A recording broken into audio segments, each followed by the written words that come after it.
달콤한 말씀, 행복한 하루. 오늘 함께 나누실 말씀은 골로새서 3장 12절에서 4장 1절까지 말씀입니다. 그러므로 너희는 하나님이 택하사 거룩하고 사랑받는 자처럼 긍휼과 자비와 겸손과 온유와 오래 참음을 옷 입고 누가 누구에게 불만이 있거든 서로 용납하여 피차 용서하되 주께서 너희를 용서하신 것 같이 너희도 그리하고 이 모든 것 위에 사랑을 더하라. 이는 온전하게 맺는 띠니라. 그리스도의 평강이 너희 마음을 주장하게 하라. 너희는 평강을 위하여 한 몸으로 부르심을 받았나니 너희는 또한 감사하는 자가 되라. 그리스도의 말씀이 너희 속에 풍성히 거하여 모든 지혜로 피차 가르치며 권면하고 시와 찬송과 신령한 노래를 부르며 감사하는 마음으로 하나님을 찬양하고 또 무엇을 하든지 말에나 일에나 다 주 예수의 이름으로 하고 그를 힘입어 하나님 아버지께 감사하라. 아내들아 남편에게 복종하라. 이는 주 안에서 마땅하니라. 남편들아 아내를 사랑하며 괴롭게 하지 말라. 자녀들아 모든 일에 부모에게 순종하라. 이는 주 안에서 기쁘게 하는 것이니라. 아비들아 너희 자녀를 노엽게 하지 말지니 낙심할까 함이라. 종들아 모든 일에 육신의 상전들에게 순종하되 사람을 기쁘게 하는 자와 같이 눈가림만 하지 말고 오직 주를 두려워하여 성실한 마음으로 하라. 무슨 일을 하든지 마음을 다하여 주께 하듯 하고 사람에게 하듯 하지 말라. 이는 기업의 상을 주께 받을 줄 아나니 너희는 주 그리스도를 섬기느니라.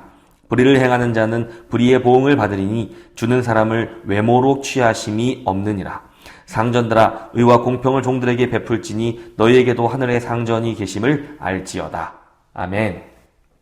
어제 골로새서 3장 1절에서 11절 말씀에서 묵상하셨던 것처럼 바울은 골로새의 성도들에게 땅에 있는 지체, 옛 사람의 성품과 행위를 죽이라, 벗어버리라 말했습니다. 바울은 이제 우리가 벗은 상태에서 머무는 것이 아니라 새로운 옷을 입어야 한다고 권면합니다. 바울은 골로새 성도들을 하나님이 택하신 거룩하고 사랑하는 자들로 소개하고 있습니다. 택하셔서 부름받은 성도들은 완전히 다른 옷으로 갈아입어야 한다는 것입니다. 정체성에 걸맞는 옷을 입어야 하기 때문입니다. 그것은 긍휼과 자비와 겸손과 온유와 오래 참음의 옷입니다. 바울이 벗어버리라고 했던 분함과 노여움과 악의와 비방과 입에 부끄러운 말과 완전히 대비되는 성품들입니다. 분함과 노여움 대신 긍휼과 자비를, 악의와 비방 대신에 겸손과 온유를, 입의 부끄러운 말 대신에 오래 참음으로 말하는 것입니다. 여기에 열거된 성품은 다른 곳에서 하나님이나 그리스도의 성품을 말할 때에 사용되는 것들입니다. 그래서 이 옷은 바로 그리스도의 옷입니다. 하나님으로부터 택함받은 백성이라면 마땅히 예수님의 옷을 입고 다른 사람들, 특히 한 공동체 안의 성도들을 어떻게 대하여야 하는지에 대한 부분을 강조하고 있습니다. 옷 입는다는 말은 우리가 노력하고 수련하여서 성취하는 것이 아님을 알려줍니다. 말 그대로 옷 입는 것입니다. 바울이 권면하는 성품과 행위는 우리가 얻고 싶어도 얻을 수 없는 것들이고 우리 안에서는 도무지 찾을 수 없는 것들입니다. 그래서 성취하는 것이 아니라 옷 입어야 하는 것입니다. 바울의 권면은 공동체 안에서 서로를 어떻게 대하여야 할 것인가에 초점이 맞춰져 있습니다. 그것은 서로 용납하고 피차 용서하는 것입니다. 앞서서 벗어야 할 옷과 입어야 할 옷을 비교하여 생각을 해보십시오. 어떤 옷을 입고 사는 사람들과 한 동네에서 함께 살고 싶으십니까? 고삐가 풀린 성적 방종과 길들여지지 않은 분노의 말은 우리를 자유로운 삶으로 인도하는 듯 하지만 사실은 사람들과의 관계를 무너뜨리기에 딱 적절한 습관들입니다. 반면 긍휼과 자비와 겸손과 온유와 오래 참음과 같은 이 예수님의 성품은 세상에서 나약한 것들로 폄하되곤 합니다. 예수님도 그런 취급을 당하셨죠. 그러나 사람을 사람답게 하고 삶을 풍요롭게 하는 것은 그리스도의 성품으로 서로 용납하고 피차 용서하는 관계를 통해서만 가능합니다. 우리가 죄인에서 의인으로 생명이 없는 자에서 영원한 생명이 있는 자로 거듭날 수 있었던 이유는 오직 예수 그리스도를 통한 하나님의 용서가 있었기 때문입니다. 그래서 사람이 사람다워지는 것은 오직 용서가 있는 관계를 통해서만입니다. 그리고 이 용서의 근원에는 말할 수 없는 놀라운 사랑이 있습니다. 하나님께서 보이신 용서의 근원은 세상을 향한 사랑이었습니다. 그래서 우리는 14절에서 말하는 것처럼 이 모든 것 위에 사랑이라는 옷을 덧입어야 하는 것입니다. 그것이 공동체를 완전한 하나됨으로 연결해주는 띠의 역할을 하기 때문입니다. 이 모든 것 위에 사랑을 더하라. 이는 온전하게 매는 띠니라. 그리스도의 평강이 너희 마음을 주장하게 하라. 너희는 평강을 위하여 한 몸으로 부르심을 받았나니 너희는 또한 감사하는 자가 되라. 그리스도의 평강이 너희 마음을 주장하게 하라는 말씀은 우리가 결정하는 모든 마음의 기준이 오직 예수님이 주시는 평화가 되어야 한다는 의미입니다. 여기에서 주장하다라는 단어는 재판, 결정, 주관, 통치하다라는 의미 또한 담겨 있습니다. 내가 하는 말은 과연 공동체에 예수님의 평화를 가져오고 있는가? 내가 하는 행동은 과연 공동체에 예수님의 평화를 가져오고 있는가?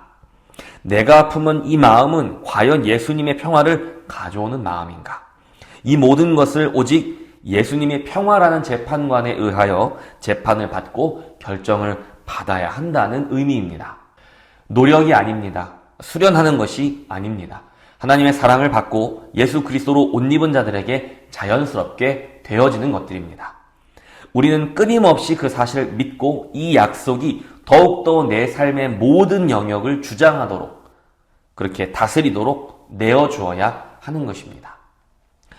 그리스도의 말씀이 너희 속에 풍성히 거하여 모든 지혜로 피차 가르치며 권면하고 시와 찬송과 신령한 노래를 부르며 감사하는 마음으로 하나님을 찬양하고. 말씀이 너희 속에 풍성히 거한다는 것은 무엇을 의미할까요? 남들보다 더 많은 말씀을 읽고 더 많이 암송하고 더 많이 말씀을 연구했다는 뜻이 아닙니다. 물론 말씀을 암송하고 통독하고 연구하는 것은 우리에게 필요한 일들이지만 그것이 곧 말씀이 우리 속에 풍성히 거하고 있다는 의미는 아닙니다. 말씀이 거한다는 말의 의미는 삶의 더 많은 영역이 말씀에 순종되었다는 의미입니다. 말씀을 더 깊이 알고 그 말씀에 순종된 사람은 가르치려 들지 않고 오히려 배우려고 합니다. 말씀이 우리를 그리스도의 성품으로 더욱 겸손히 만들어주기 때문입니다. 공동체 안에 가르치려는 사람으로 넘치는 것이 아니라 오히려 배우려고 하는 사람들로 충만해질 때, 그럴 때에만 피차 가르치며 권면하고 시와 찬송과 신령한 노래를 부르며 하나님을 감사로 찬양하게 되는 것입니다.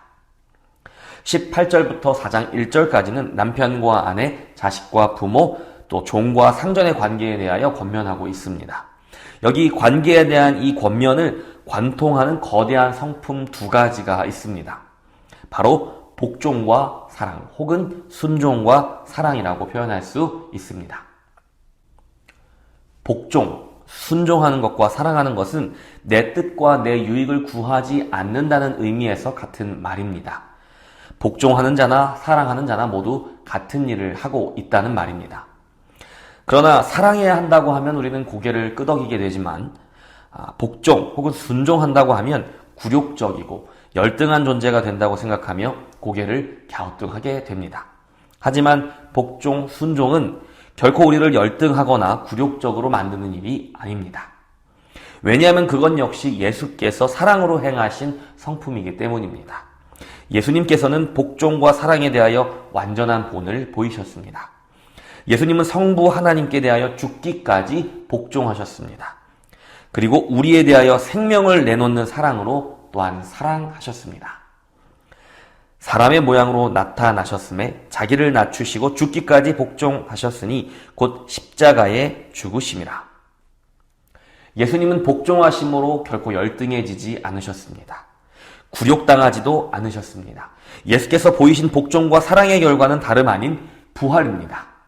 예수님의 복종과 사랑의 삶이 이 세상에 부활의 생명을 가지고 온 것입니다.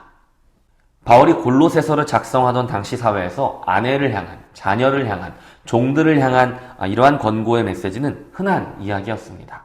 그러나 남편을 향한, 부모를 향한, 그리고 상전들을 향한 이러한 방식의 권고는 가히 혁명적인 수준의 내용이었다라고 할 수 있습니다.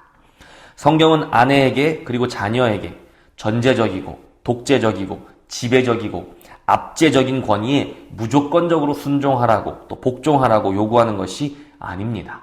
예수님께서 교회를 위해 목숨을 아끼지 않으셨던 것처럼 자기 목숨을 다해 보호하고 사랑하는 남편에게 그리고 부모에게 순종하라는 것입니다.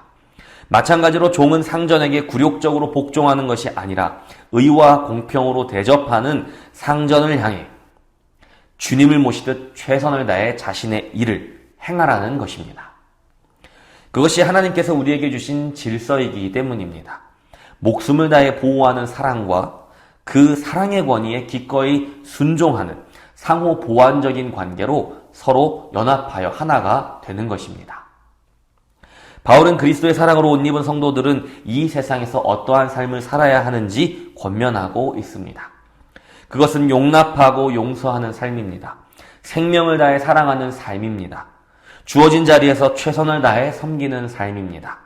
하나님의 사랑으로 나를 보호하고 사랑하는 사람의 말을 경청하고 순종하는 삶입니다.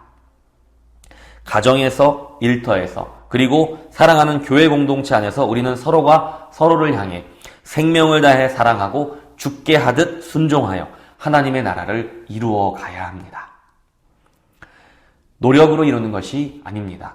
훈련으로 단련하는 것도 아닙니다. 우리를 부르신 거룩하고 사랑받는 주의 자녀답게 옷 입는 것입니다. 오늘 문 밖을 나서기 전 거울 앞에 서서 내가 그리스도의 사랑으로 옷 입었는지 먼저 확인하실 수 있기를 바랍니다. 그리스도로 옷 입고 교회와 가정과 일터로 나갑시다.